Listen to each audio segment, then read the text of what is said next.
Hello bachcho, let's see this question. The dissociation of ammonium carbamate may be represented by the equation NH4CO2 NH2 solid forming 2 ammonia gas plus CO2 gas.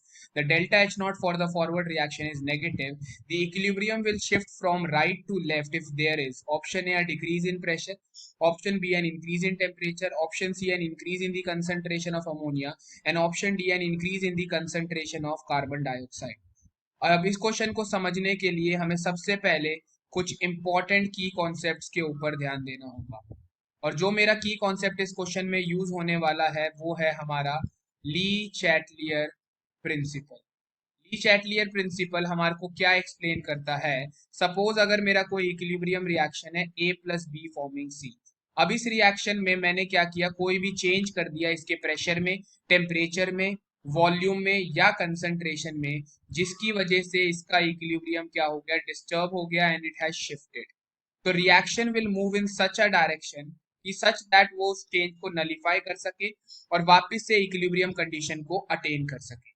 अब यहाँ पे जो हमें reaction given है that is the dissociation of ammonium carbamate. Ammonium carbamate जब dissociate हो रहा है तो 2 मोल्स ऑफ अमोनिया बन रहा है और 1 मोल ऑफ CO2 बन रहा है।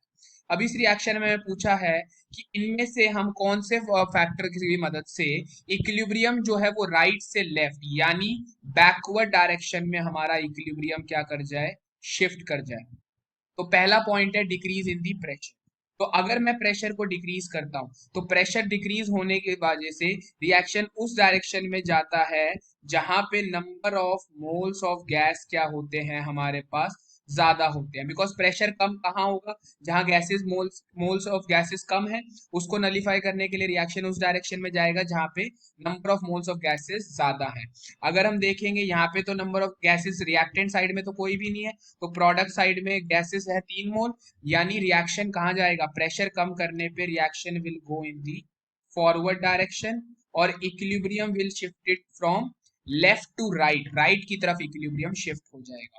नेक्स्ट हमें बोला इंक्रीज इन दी टेम्परेचर, उसके लिए हमें देखना है यहाँ पे गिवन है delta H not for the forward reaction is negative.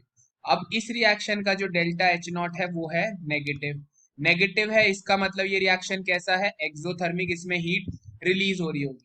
जिन भी एक्सोथर्मिक टेम्परेचर रिएक्शंस में अगर मैं टेम्परेचर को क्या करता हूँ, इंक्रीज करता हूँ, तो रिएक्शन में पहले से हीट रिलीज हो रही है, टेम्परेचर बढ़ाऊंगा तो ये और हीट रिलीज होगी, उसको नलीफाई करने के लिए रिएक्शन कौन सी डायरेक्शन में जाएगा, बैकवर्ड डायरेक्शन में जाएगा। यानी equilibrium will be shifted towards the left, from right से लेफ्ट की तरफ इक्विलिब्रियम शिफ्ट हो जाएगा।